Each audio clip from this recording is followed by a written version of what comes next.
Welcome दोस्तों, आपका स्वागत है मेरे चैनल ऊबर इन्वेस्ट में।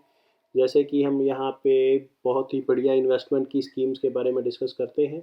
और आज की हमारी वीडियो है सुकन्या समृद्धि अकाउंट में, जिसमें आपका बच्चा 21 साल में लखपति बन जाएगा। आप छोटी छोटी इन्वेस्टमेंट करके एक बढ़िया इंटरेस्ट गेन कर सकते हैं। आइए समझते हैं कैसे। जैसे आपका बच्चे का आज जन्म हुआ है और आप एक महीने के अंदर एक अकाउंट खोलते हैं, तो आप 1000 रुपीज़ हर मंथ जमा करवाते हैं, तो 15 साल के अंदर आपकी कंट्रीब्यूशन होगी 1,80,000।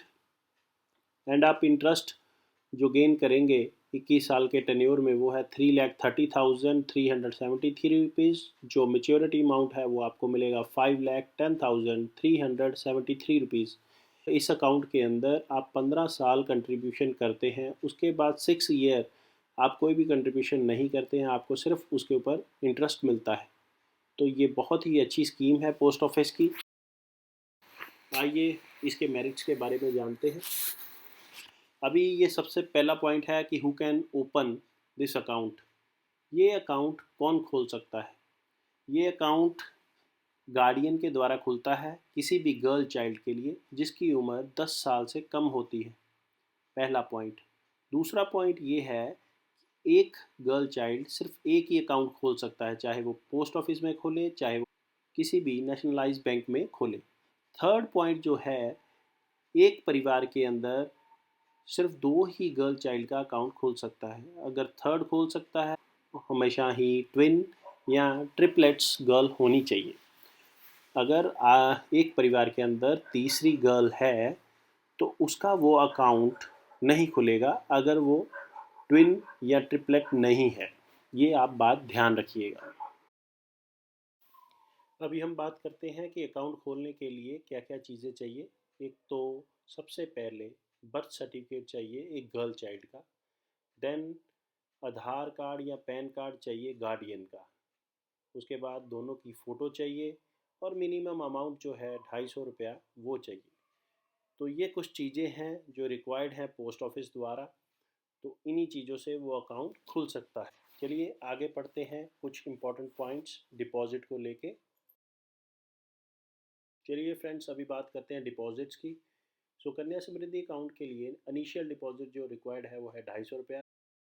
जब आप अपना खाता खोलते हैं तो हमें 250 रुपीज़ रिक्वायर्ड होते हैं। देन बात आती है मिनिमम डिपॉजिट की। जो मिनिमम डिपॉजिट है वो है 250। मैक्सिमम डिपॉजिट है 1.5 लाख रुपया। और ये पैसा हम 50 रुपीज़ के मल्टीपल में कर सकते हैं इन 1 फाइनेंशियल ईयर। और मल्टीपल इंस्टॉलमेंट का यहाँ कोई भी उन्होंने जिक्र नहीं किया है। आगे हम बात करते हैं deposit can be made maximum up to completion of 15 year. 15 साल तक हम ये पैसा जमा कर सकते हैं from the date of opening. If minimum deposit of ₹50 is not deposited in a financial year, तो उस फाइनेंशियल ईयर में आपका जो अकाउंट है वो डिफ़ॉल्टेड हो जाएगा। That account will be treated as defaulted account. उसको रिन्यूअल कैसे करना है वो हम आगे बात करते हैं। अभी हम बात करते हैं डिफ़ॉल्टेड अकाउंट।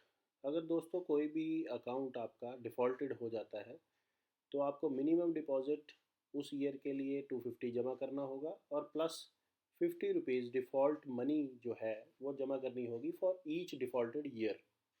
ये इसका मेन फंडा है। नेक्स्ट पॉइंट है deposit qualify for deduction under section 80C of income tax. जैसे कि आप जानते हैं जो सेक्शन 80C है इनकम टैक्स के अंदर, उसके अंदर आप 1,50,000 की सेविंग कर सकते हैं। तो ये सेम पैसा जो आप इसके अंदर डिपॉजिट करेंगे उसको आप उसके अंदर दिखा सकते हैं, उस सेक्शन के अंदर आपको उसकी रिबेट मिलेगी। चलिए फ्रेंड्स, अभी हम बात करते हैं इंटरेस्ट की। इसके अंदर जो इंटरेस्ट है वो क्वार्टरली बेसिस हमें मिलता है और टाइम टू टाइम ये चेंज होता रहता है। अभी नेक्स्ट हम बात करते हैं इसके अंदर कि जो इंटरेस्ट है shall be calculated for the calendar month on the lowest balance in the account between the close of 5th day and the end of the month। मतलब कि आपका जो एंड ऑफ द मंथ या end of the month में जो आपका balance होगा या fifth date of that month जो बैलेंस होगा उसके अंदर जो मिनिमम होगा उसको क्वार्टरली बेस जब ये कैलकुलेट करेंगे तो वो आपका लिया जाएगा। इसका मतलब ये बेनिफिट उठाने के लिए आपको 5 तारीख से पहले पहले अपने अकाउंट में पैसा जमा करना होगा। थर्ड पॉइंट है interest shall be credited to the account at the end of each financial year. Financial year के एंड में ही आपको इंटरेस्ट दिया जाएगा। Interest shall be credited to the account at the end of financial year where the account stand at the end of financial year। जहाँ भी आपका account stand करेगा वहीं आपको ये बेनिफिट मिलेगा। एंड लास्ट पॉइंट है जो interest earned is tax free. जो इंटरेस्ट है वो टैक्स फ्री है under income tax act. Friends, next point है operation of account. Operation account will be operated by the guardian till the girl child attain the age of majority। Means जब तक girl child 18 year की as attain नहीं कर लेता तब तक वो अकाउंट गार्डियन द्वारा ही ऑपरेट किया जाएगा। After that girl child can operate her own account. Friends, अभी नेक्स्ट पॉइंट है विड्रॉल।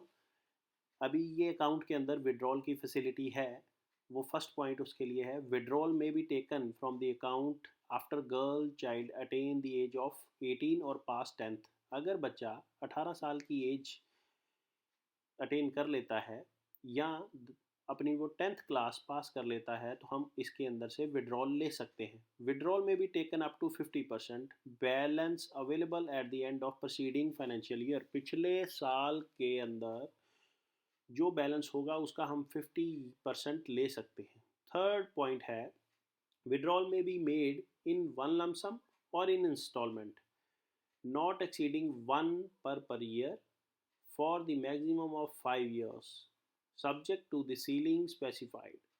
इसके अंदर हम विड्रॉल लमसम भी ले सकते हैं, इंस्टॉलमेंट के अंदर भी ले सकते हैं, लेकिन एक विड्रॉल 1 साल के अंदर ही हम ले सकते हैं और जो सीलिंग है वो ऊपर दी हुई है। आगे चलते हैं, प्री मेच्योर क्लोजर कब हम कर सकते हैं। चलिए हम फ्रेंड्स बात करते हैं प्री मेच्योर क्लोजर हम किन कंडीशन के अंदर कर सकते हैं। जो क्लोजर है उसके अंदर पहली कंडीशन है कि उस अकाउंट को 5 साल हो गए होने चाहिए। फिर उसके बाद हम जो कंडीशन है उनके बारे में बात करते हैं। सपोज करिए कि अकाउंट होल्डर की डेथ हो जाती है तो हम 5 साल बाद वो खाता जो है वो अकाउंट क्लोज कर सकते हैं। कुछ कंडीशन है जिसे हम एक्सट्रीम कंपैशनेट ग्राउंड कहते हैं जिनके अंदर ये अकाउंट प्री मेच्योर क्लोज हो जाता है। वो पहली है लाइफ थ्रेटनिंग कोई डिसीज़ है अकाउंट होल्डर को तब भी ये क्लोज हो जाएगा। Death of guardian by whom account operated तब भी ये क्लोज हो जाएगा।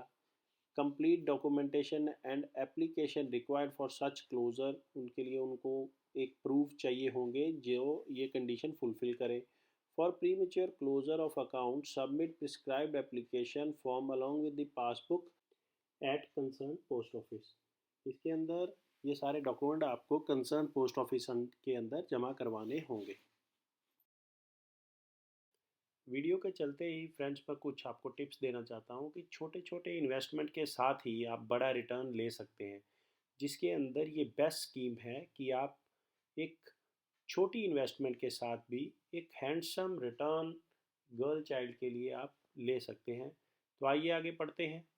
आइए फ्रेंड आगे बात करते हैं क्लोजर ऑन मेच्योरिटी। ये अकाउंट 21 ईयर के बाद क्लोज हो जाता है। तो आपने जैसे स्टार्टिंग में पढ़ा था कि ये 21 ईयर का अकाउंट है, 21 ईयर ये ऑटोमेटिकली आपके अप्लाई करने पे ये क्लोज हो जाएगा। सेकंड थिंग जो मेन इंपॉर्टेंट है, at the time of marriage of girl child after attaining the 18 year, अगर आपका बच्चा 18 ईयर एज अटेन कर लेता है और at the time of marriage आप इसको क्लोज कर सकते हैं। 1 मंथ बिफोर, शादी के 1 महीने पहले, और 3 month after the date of marriage आप इसको क्लोज कर सकते हैं। मैंने आपको सारे ही रूल्स के बारे में डिस्कस किया, जैसे कि इंटरेस्ट कैसे इसको ओपन करते हैं, कैसे विड्रॉल है, कैसे इसकी मेच्योरिटी है, वो आपने इसके अंदर वीडियो के अंदर आपने पढ़ा। फ्रेंड्स, जो गवर्नमेंट नोटिफिकेशन है सुकन्या की, मैंने उसका लिंक डिस्क्रिप्शन में दे दिया है। अगर आप और रूल्स के बारे में अच्छी तरह पढ़ना चाहते हैं और उसका बेनिफिट लेना चाहते हैं तो आप उस क्लिक करके पढ़ सकते हैं और बेहतर जानकारी आप ले सकते हैं। और लास्ट मैं यही कहूँगा कि अगर आपके पास गर्ल चाइल्ड है तो उसके उज्जवल भविष्य के लिए आप ये अकाउंट ज़रूर खोलें। आप नज़दीकी पोस्ट ऑफिस में जाके इसका बेनिफिट ले सकते हैं। At last, secret of investment, जैसे मैं हर वीडियो के लास्ट में बताता हूँ, post office saving bank the safest investment institute. आप यहाँ पे जाके अपना पैसा सेफली इन्वेस्ट कर सकते हैं। सेव टुडे, स्माइल टुमारो, पे day is your saving day. And get the additional information, contact your nearest post office. Thank you, thank you for watching my video. अगर आपको ये वीडियो अच्छी लगे इसे शेयर करें, लाइक करें एंड चैनल को सब्सक्राइब करें। Thank you.